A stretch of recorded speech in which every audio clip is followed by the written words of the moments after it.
नमस्कार, मी अमरज्योती खेडकर.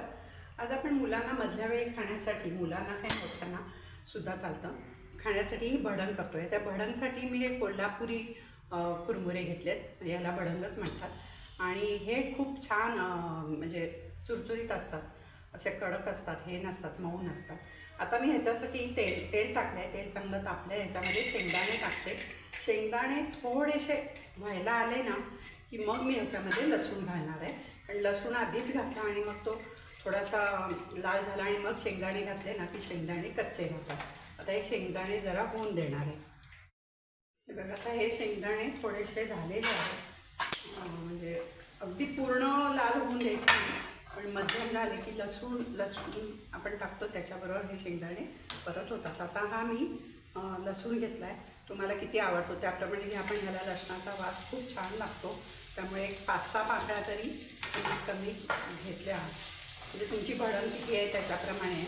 आता हा लसणाबरोबर हे शेंगदाणे परत आपले होतील, व्यवस्थित छान होतील. आणि हा लसूण लाल होतो आहे त्याच्याबरोबरच मी ही कापलेली थोडी कोथिंबीर टाकणार आहे. म्हणजे कोथिंबीर पण ह्याच्यामध्ये क्रिस्पी होऊन जाते आणि नंतर खाताना ती छान चुरचुरीत छान लागते अशी. त्यामुळे आत्ताच कोथिंबीर घातली, लसूण आणि शेंगदाण्याबरोबर ही कोथिंबीर पण चांगली क्रिस्पी होईल. तर बघा, आता लसूण छान झालेला आहे. आता मी ह्याच्यात थोडासा हिंग पण टाकते. नंतर हळद घालायची आहे थोडी रंगासाठी, आणि लाल मिरची पावडर घालायची. तर माझ्याकडे कश्मीरी लाल मिरची पावडर आहे, तीच टाकते मी. त्यांनी रंग पण छान येतो आणि तिखटपणा कमी असतो त्याला.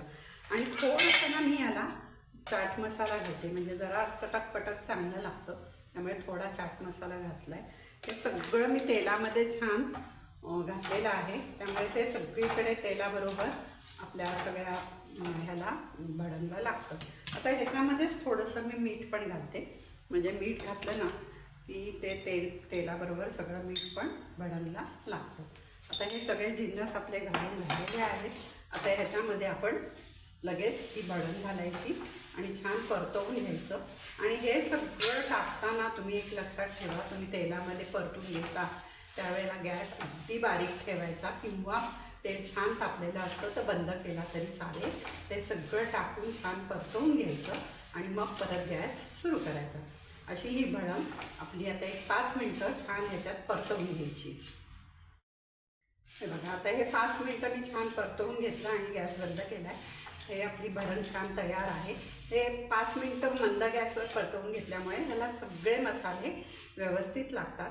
आणि तुम्हाला ह्यातला लसूण दाखवते मी. लसूण एवढाच करायचा, करपवायचा नाही. हे बघा, हा ह्याच्यावर लसूण दिसतोय ना, हा एवढा असा करायचा, म्हणजे साधारण गुलाबी असा करायचा. त्याच्यापेक्षा काळा करायचा नाही. हा बघा, इथे पण एक लसूण दिसतोय तुम्हाला. एवढाच रंग त्याचा आला पाहिजे, तर ती भडंग खूप छान लागते. आता ही खाताना तुम्ही ह्याच्यामध्ये फरसाण घालून खा, अशी नुसती खा, कारण अशीही छान लागते. आणि सुकी भेळ करा आणि चिंचगुळाचं पाणी टाकून ओली भेळ करू शकता. त्यामुळे पटकन मधल्या वेळेला खायला ही खूप छान आहे. ही व्यवस्थित गार झाली की ही आपण डब्यामध्ये एका प्लॅस्टिकच्या पिशवीत घालायची. ती प्लॅस्टिकची पिशवीला बंद करून एका डब्यामध्ये भरून ठेवायची. 8 दिवस तुमची छान टिकते. धन्यवाद. हॅलो, नमस्कार, मी अमरज्योती खेडकर. आज मुलांना मधल्या वेळेला खायला जरा चटकपटक त्यांना आवडतं, त्यामुळे मी हे करत आहे.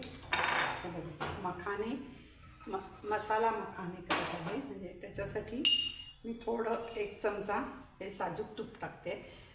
ज्यांना बटर आवडतं त्यांनी बटर टाका.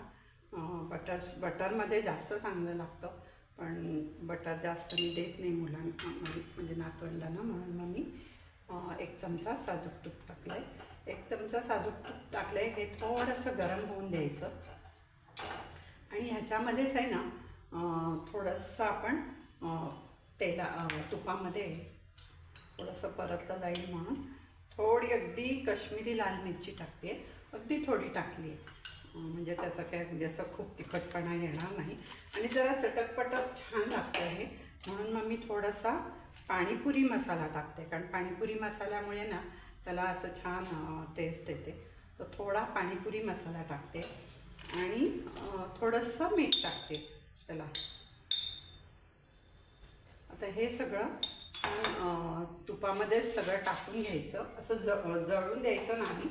आणि मग त्याच्यामध्ये हे मखाने टाकायचे आणि छान असं परतून घ्यायचे. त्या तुपामध्ये छान ते परतले जातात आणि मग खूप छान लागतात खाताना. मुलांना तर खूपच आवडतात. आणि पाणीपुरी मसाला तुमच्याकडे नसेल तर तुम्ही चाट मसाला टाका, किंवा चाट मसालाही नसेल तर आमचूर पावडर असेल तर ती टाका थोडी. म्हणजे असं थोडंसं आंबट असं हे त्याला सगळ्या ह्याची मसाल्याची आता पाणीपुरीमध्ये कांदे लोण शेंदे लोण सगळं असतं, त्यामुळे त्याची ती चव आहे ना त्याला खूप छान लागते. असं आता आपण जरा एक 5 मिनटं त्याला परतून घेऊ, मग ते चांगले क्रिस्पी होतील आणि मग गार झाल्यावर डब्यात भरून ठेवू शकतो. मखाने करताना तुम्ही चाट मसाला घालणार असाल तर किंवा तर मीठ थोडं टाकलं चालेल, पण जेव्हा तुम्ही पाणीपुरीचा मसाला घालणार असाल ना तेव्हा मीठ अगदी बघून टाकावं, कारण पाणीपुरीच्या मसाल्यात मीठ असतं. हे बघा आपले आता मखाने मी छान 5 मिनटं बारीक गॅस ठेवून परतून घेतले ह्या तुपामध्ये. ह्याच्यात आता तूप अजिबात दिसत नाही आहे, तूप बटर काही घाला. आता हे छान परतल्यामुळे हे बघा क्रिस्पी झाले आहेत, तुम्हाला दाखवते. आणि असे हे अजून गार झाले की अजून क्रिस्पी लागतील आणि असंच अधेमध्ये खायला मुलांना द्यायला खूप छान लागतात. आणि मखाणे नेहमी खावे, त्यामुळे असे मखाणे तुम्ही करून बघा. धन्यवाद.